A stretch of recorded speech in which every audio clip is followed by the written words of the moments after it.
Welcome back. We are on the fifth lecture and the second part of the fifth lecture. And this lecture is all about artists from Northern Europe, a place also known as Flanders. What can I diddly do you for? And in our first lecture, we talked about Peter Paul Rubens, and today we're talking about Anthony van Dyck, who was an assistant to Rubens. So he learned how to paint, basically, from Rubens. Like Rubens, he traveled to Italy, painted for a while. Like Rubens, he became a court painter for someone that was not from Flanders, the art collector Charles I of England. Compared to other Baroque painters, Van Dyck's style may seem a little more laid back and elegant. He doesn't use naturalism through realism. His Baroqueness was more psychological rather than physical, and his style was very influential on later English painters like Gainsborough. Just before we start talking about Van Dyck, I want to talk about this painting because it's kind of a fascinating painting. So this is a self-portrait done by Van Dyck, and it's full of all these different symbols. And so this is kind of what Van Dyck excels at, is he populates his picture with subtle hints that refer to other things. And so here's what we're looking at. Those sunflowers are regarded as symbols of faithfulness or faith, or godliness, or worship, because of their resemblance to the sun, and therefore the sun is God, or something in the sky or heaven. The gold chain around his shoulder is said to have been given to him by Charles I, who we will discuss in depth. And so there are a number of pieces of symbolism in this. The sunflower, which is up in heaven, the chain given to him by the king, and then the finger pointing to himself. So what he's doing is he's pointing to the chains of worldly life and aristocracy, and he's painting godly devotion simultaneously. So his body faces God, but his face is turned away. He's kind of all over the map. His body's going all over the place, but it's meant to sort of bring your attention to the different things in life that pull at you. Your attention gets pulled by God. It gets pulled by the leaders. It gets pulled by your own vanity. And so this is a painting to sort of remind us of how conflicted we are in life. This is just a taste of the psychological drama that Anthony van Dyck renders in his paintings. And so today I'm going to do something different than I've done in the past lectures. I'm going to try to tell the story of a historical event or the lead up to an historical event, and I'm going to use the art of a painter to explain that event. So let's see how successfully I pull off this endeavor. So here we have Charles I, and your book talks about this painting a lot with the trees and the animal bending in submission to him, and this is painted by Van Dyck. And I'm not really going to go into sort of the subject matter of this. This is a king at his hunt. He's a small guy. He's supposed to be made to look bigger in this painting. I want to talk about him, actually. So he's the king of a Protestant country. Remember, this is the country in which Henry VIII started the Anglican Church, so he could divorce his wife. Charles I was married to a Catholic. He believed in absolute monarchy, which means that he has the divine right to rule and make all of the decisions for the country. The problem was that England had a parliament, and since the Magna Carta, the nobility had a say in the decisions made by the government. So they didn't agree with Charles I's idea that he should rule absolutely. Later on, we talk about Louis XIV in France. We'll see someone who's successful as an absolute monarch, but Charles I was not. So there are a bunch of things he tried to do, embracing this divine right to rule that did not fly well with Parliament. One of them is he tried to raise taxes. And you can't do that. That was one of the big parts of that Magna Carta that was signed by King John in 10-something. And he didn't support the Protestants that were fighting in the 30 Years' War. And a bunch of Protestants and Puritans in England were really angry at him because they thought these were brothers in arms fighting against the Catholic Church. And so basically what they believed is that he was secretly Catholic, ruling over a Protestant country. And this, in the end, is the reason for the civil war that happens under Charles I, and ultimately the reason that he gets his head chopped off. He's like the only English king to have been put to death this way. His closest advisor was assassinated.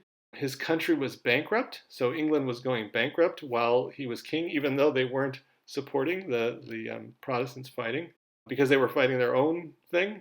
But everybody blamed the king for the bankruptcy because he loved art, and so he brought Rubens over to make a ceiling painting, and he was just an avid collector of art. And in the end, after they cut his head off, they like sold off his whole art collection to pay for all the debt from the war. So the lecture today is going to be about not the Civil War itself, but kind of the lead up to the Civil War. And by looking at Van Dyck's paintings, we are going to see a tone in his paintings, a darkness, if you will, a psychological tone that tells us something bad is on the horizon. And you might think that I am reaching, and I might be a little bit. But I'm going to try to prove my point that Van Dyck saw the Civil War coming. And everybody did. I mean, the Civil War didn't just happen immediately. There was a run up to it. You could like trace back the events to go, oh, well, this is when he angered the Puritans, or this is when he tried to raise taxes. This is when there was that early battle. So it wasn't out of the blue that the country went into a civil war. And so what I'm going to try to do is use Van Dyck's paintings to prove that people saw it coming. So because Van Dyck was employed by the king, he painted only the royalists, or those who supported the king and his desire to rule as an absolute monarch, instead of a constitutional one that would have had to cede a lot of power to Parliament. And I'm going to show you how these aren't very amazing paintings. There's a bit of theater effect, figures that are emerging or receding into darkened backgrounds, but the darkness or the somberness of these paintings is what I want to talk about. So the first one is Thomas Wentworth, and there's nobody in the history of art profession that's going to go, you really need to look at Thomas Wentworth, the first Earl of Strafford. But this guy was so loyal to Charles I that Parliament condemned him to death. And then because Charles I was slowly losing power, he reluctantly had to sign the death warrant to his very loyal follower because his options were growing limited. Now, this was painted 4 years before this guy got his head cut off. So did Van Dyck know he was going to get his head chopped off in 4 years? No. But when you look back, you know that darkness seems a bit foreboding. And that's the point that I'm going to try to make, is that we're looking at these paintings backwards from a historical event. All right, these guys, these brothers, they were also royalists. They fought for the royalists. The guy in gold there died during the English Civil War. The guy in blue was exiled and he died before the restoration of the British monarchy under Charles II, who was the son of Charles I. And this is a very sparse painting. There's not much going on. I mean, Van Dyck is great in his handling of silks and conveying this sense of aristocracy, but that's just a dark background, and it's almost like these two guys are conspiring, the way that they're standing. And again, did they know they were going to die? No. The Civil War hadn't started, but we're getting closer now. This is 1638. It's 2 years after the first Earl of Stafford. But there were a number of mishaps and blunders on the part of Charles I by this time. And so these two can be seen as conspiratorial, trying to figure out what are we going to do. And there's gold in there, there's blue in there, but there's a lot of muted tones. And I know you think, well, this is just what paintings look like back then, those muted tones. That's Protestant clothing or whatever. But I'm going to show you other paintings that are going to disprove this idea. Here's another royalist, a supporter of the king. He actually made it through the Civil War, and after, by luck, he got himself a cushy job as the Queen's Chamberlain after the restoration of Charles II. And again, you have this dark column that he's leaning against. He's wearing dark clothes, which is typical of Protestants to wear. This is a very Protestant-looking outfit. I want you to know that I'm doing this because this is a thing you can do in art history. You can put out these ideas as a detective and see, if they stick or not. And did William Killigrew know Civil War was coming? I think he did, actually. By this time, they were probably pretty sure that they could see war on the horizon. And did Van Dyck know? Absolutely. And so here we have this dark portrait of this brooding man. And again, I say, you think it's normal for Van Dyck to paint like this. However, Here's a painting of Susanna Formont and her daughter in 1621, and that's very bright. She has her ruffles, that kid looks happy, their cheeks are rosy, and this is kind of a happy image of a mom and daughter. And if you think that name sounds familiar and you're wondering why he painted these two people, I started off this thing by telling you he was an apprentice of Rubens, and Rubens' teenage wife was this woman's sister. So he probably got the commission because of his connection with Rubens. But I'm showing you this because I want you to think back to the brown dark paintings that we were looking at. Now, maybe you're thinking, well, the dates don't line up. This is a painting from 1621, and you were showing me stuff from 1636 and 1638. But here's a contemporary painting around the same time, and it's from a guy in France. This is not a royalist in England.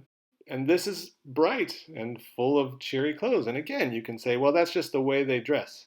But there is a jovialness or a lightness about this that you don't see in the British paintings. And maybe the British are just, sad people, and that's why they're dark and somber. But I want to bring one last piece of what I think is proof to this argument that Van Dyck saw the Civil War coming and his paintings were prophetic in nature. Because we need to explain this. Here is a painting that he did for Charles I in 1633, where everything is colorful and rich, and there's the bright banner. And then you see in 1637, a few years before Civil War, everything is kind of dark and foreboding, and even the horse is a brown, and there's no bright colors in this. And I actually do think that he was painting the psychological tone of England in his paintings. Okay, thanks for indulging me. This is sort of like my Kepler's elliptical orbits and Bernini's building, in which this is a theory that hasn't been worked out, but I like that you can do this kind of thing with art. Okay, let's switch gears. We have now completed 5 lectures, and let's see what you remember. So what I'll do is I'll put this on Canvas as one of your lecture questions, and then the day after it's due, I'll put up all the answers. So just pause the image if you need more time to think about it. Okay, here's the first question. What do you call the dark and light interplay in Baroque painting? And I will accept 2 answers. But remember, one is the use of dark and light, and the other is just dark and light. But I'll take either one, or both. Okay, the second one is Bernini's Baldacchino in St. Peter's Cathedral, and I want to know, what's the deal with these columns?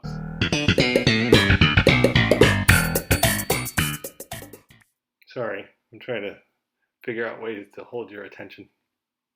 Okay, number 3, this is the ceiling by, I think, Gauli, and I want to know what the technique that you call how he achieved this look is. What is it called? What's the technique called that he used to achieve the effect on his ceiling? Okay, number 4 is really going to make you stretch your brain. So we talked in detail about Velázquez and what's special about his paintings. So this is a painting by Velázquez. It's called The Forge of the Vulcan. And that's Apollo visiting Vulcan, telling him about some marriage or something. So what clues in this tell you that Velázquez painted this? And the last one, using your vast art historical knowledge, can you tell me who painted this? Peter Paul Rubens or Anthony Van Dyck? All right, good luck.